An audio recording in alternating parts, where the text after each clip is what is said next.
कहानी है लॉकडाउन 4 की उस आखिरी रात की। उस रात मेरी बुआ एक स्पेशल कॉन्फ्रेंस को अटेंड करके आ रही थी। मेरी बुआ पेशे से एक एडवोकेट है और उन्हें अक्सर ऐसी कई कॉन्फ्रेंस में देर रात तक बाहर रहना पड़ता है। और इस बार उनका कॉन्फ्रेंस शहर की सबसे पुरानी कोर्ट में था। उस वक्त की वो सबसे जानी मानी और आलीशान कोर्टों में से एक थी। शहर के बीचों बीच एक राजमहल था जिसके एकदम सामने वो कोर्ट बनाई गई थी। कॉन्फ्रेंस को ख़त्म होते होते कुछ करीब 1-1:30 बजे का वक्त हो गया था। बुआ ने अपने दोस्तों से थोड़ी बहुत बातचीत करी कि तभी उनके फ़ोन की रिंग बजी। फ़ोन पे उनके शौहर थे जो बुआ से कह रहे थे कि तुम जल्दी आ जाओ, काफ़ी रात हो गई है और वो रास्ता भी ठीक नहीं, तुम कहो तो मैं लेने आ जाऊँ। बुआ ने हरगिज़ मना कर दिया कि कोई ज़रूरत नहीं, मुझ में काफ़ी हिम्मत है। उन्होंने फ़ोन तुरंत काट दिया और फिर अपनी गाड़ी निकाली और कोर्ट से बाहर निकली। कोर्ट से बाहर निकलते ही उनके सामने वो राजमहल का खौफनाक मंजर दिखाई देने लगा। दिन में वो जितना आलीशान और खूबसूरत लगता था, रात को वो उतना ही खौफनाक और दर्द से भरी आवाज़ों का एक मंजर लगता था, जैसे वो किसी राजमहल में नहीं और किसी कब्रिस्तान में खड़ी हो। बुआ ने लंबी गहरी सांस भरी और फिर अपनी गाड़ी स्टार्ट करी। धीरे धीरे वो कोर्ट के मेन गेट से बाहर आई और सामने राजा की वो पुरानी बड़ी सी मूर्ति जो गार्डन के एकदम बीचों बीच थी। उन्हें ऐसा वहम हुआ कि जैसे वो मूर्ति उन्हें ही घूर रही है। ये काफ़ी नॉर्मल था क्योंकि वो अक्सर उस जगह से निकला करती थी। कोर्ट पे आना जाना उनका लगा रहता था, इसलिए उनके लिए ज़्यादा डराना नहीं था। पर असली डर और खौफ किसे कहते हैं वो उन्हें अब पता चलने वाला था।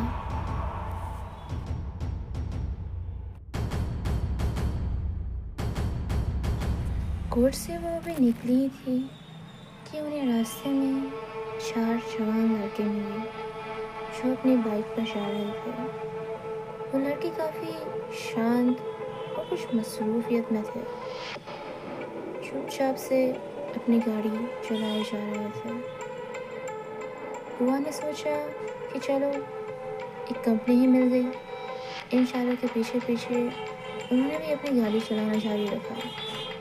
बुआ के दिल में बस एक खौफ था कि कहीं ये अपना रास्ता ना बदल दे, कि फिर से मुझे ये सुनसान रास्ता अकेले ही काटना पड़ेगा। एक अलग सा एहसास था उस हवाओं में। वो रास्ता पहले से ही काफ़ी सुनसान था और ऊपर से लॉकडाउन चल रहा था, जिस वजह से पूरा शहर एकदम सन्नाटे में था, जैसे कोई इंसान यहाँ पे कभी रहता ही ना हो। वो चारों लड़के धीरे धीरे अपनी बाइक आगे बढ़ा रहे थे और बुआ उनके पीछे पीछे आ रही थी। थोड़ी देर बाद उनमें से किसी एक लड़के का नज़र बुआ पे गई तो उसने अपने दोस्तों से इस बारे में जिक्र किया कि काफ़ी देर से हमारे पीछे कोई औरत आ रही है। पहले तो उसके दोस्तों ने उसका खूब मजाक उड़ाया, पर जैसे जैसे वो कोर्ट का रास्ता ख़त्म होता गया वैसे वैसे उस सड़क पर अंधेरा बढ़ता गया। लड़कों ने डर के मारे अपनी गाड़ी की रफ्तार और बढ़ा दी और पीछे पीछे बुआ ने भी अपनी गाड़ी की रफ्तार बढ़ा दी। उन्हें ये लगा कि ये कहीं वही राजमहल वाली चुड़ैल तो नहीं। लड़के बुआ के खौफ से आगे भाग रहे थे और बुआ उस रास्ते के खौफ से उनके पीछे। पूरा सीन एक हॉलीवुड मूवी की तरह लग रहा था। थोड़ी देर बाद अचानक से उन लड़कों ने अपनी गाड़ी रोक दी और बुआ अपनी स्पीड नहीं रोक पाई, जिस वजह से वो उनके आगे निकल गई। लड़कों ने एक चैन की सांस भरी और अपना रास्ता बदल के वो दूसरी ओर चल दिए। और बुआ अभी भी काफ़ी टेंशन में थी, क्योंकि आगे पुरानी लाइब्रेरी का रोड था। वो लाइब्रेरी रोड ऐसे तो हरा भरा रहता है और हलचल बनी रहती है, पर रात को उस सड़क से काफ़ी कम लोग गुजरते हैं। बुआ को ज़्यादा डर नहीं था, क्योंकि थोड़ी ही दूरी पर उनका घर भी था, इसलिए रास्ता बस कुछ ही मिनटों का था। उन्होंने हिम्मत जुटाई और धीरे धीरे अपनी गाड़ी आगे बढ़ाती गई। थोड़ी देर बाद शहर की वो सबसे पुरानी और बड़ी लाइब्रेरी, जहाँ पर मेरी बुआ अपनी पढ़ाई किया करती थी, जिस वजह से उन्हें ज़्यादा डर नहीं लगा और वो धीरे धीरे अपनी गाड़ी आगे बढ़ाते चले गए। लाइब्रेरी के उस चौथे माले पर अचानक से लाइट शुरू हो गई। बुआ ने मन ही मन कहा कि ये तो अक्सर की बात है, इसमें घबराने की क्या ज़रूरत, आता होगा कोई वहाँ पे पढ़ने रात को। ये सोचकर उन्होंने उस बात को नज़रअंदाज किया। लाइब्रेरी के कई किस्से थे, पर बुआ उस तरह से डरने वालों में से नहीं थी। थोड़ी देर बाद उन्हें वहाँ पे एक परछाई दिखाई दी। बुआ ने उसे भी नज़रअंदाज किया और अपनी इस गाड़ी की स्पीड और तेज़ कर दी कि बस जल्दी ये रास्ता ख़त्म हो और मैं घर पहुँच जाऊँ। बुआ अपने आप से बातें करने में इतनी मशरूफ़ थी कि उन्हें रास्ते का कोई ध्यान ही नहीं रहा कि कब उन्होंने राइट की जगह एक गलत रास्ता पकड़ लिया है। बुआ का ध्यान बस सिर्फ वो सारी बातें याद करने में था जो कोर्ट में की गई थी।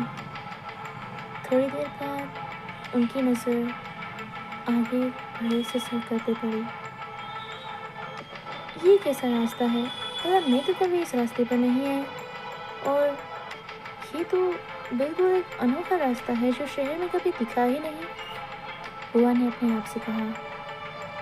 सड़कों पे एक छोटी सी लड़की बैठी हुई नजर आई, जिसके हाथ में एक प्यारा सा टेडी बियर था। बुआ ने मन ही मन सोचा कि जैसे माँ बाप हैं, इतनी छोटी बच्ची को रात को अकेले छोड़ दिया। रात को चाहे सड़कों पे खेलती रहे और लोगों को डराती रहे, बस फ़ोन हाथ में नहीं लेना चाहिए। उन्होंने अपने आप से ये मजाक किया और अपनी गाड़ी रोकी उस छोटी बच्ची के पास। बुआ ने हिम्मत जुटा के उस लड़के से बात की कि बेटा, तुम्हारा नाम क्या है और तुम्हारे मॉम डैड कहाँ हैं? पर उस बच्ची ने सिर्फ मुस्कुराते हुए अपने टेडी बियर को कस के पकड़ लिया। और फिर बुआ ने जो देखा, उसके बाद उन्होंने एक पल भी वहाँ रुकना सही नहीं समझा। उन्होंने तुरंत अपनी गाड़ी स्टार्ट की और वहाँ से जल्दी निकलना शुरू किया।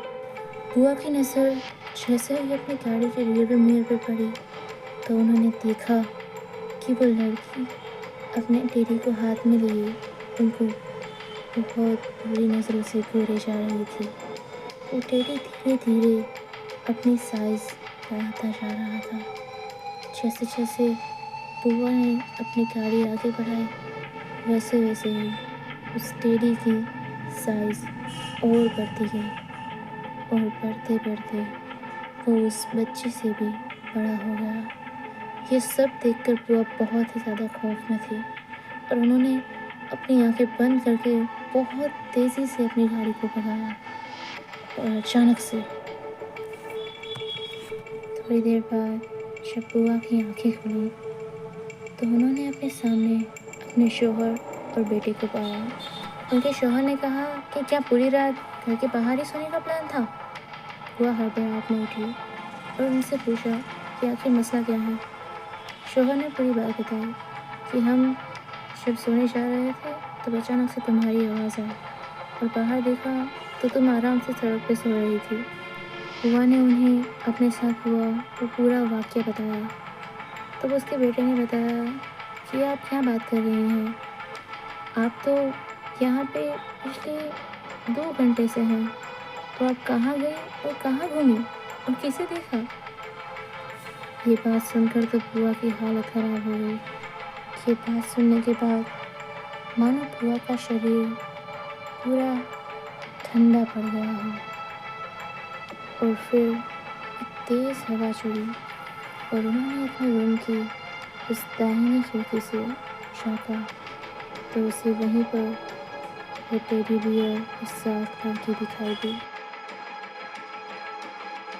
हमारी ज़िंदगी में कई बार ऐसे बहुत से वाक़ये गुज़रते हैं जिन्हें हम चाहकर भी कभी भुला नहीं सकते। मेरी बुआ के साथ भी कुछ ऐसा ही वाक़या गुज़रा है जिसे वो अब चाहकर भी कभी भुला नहीं पाएगी।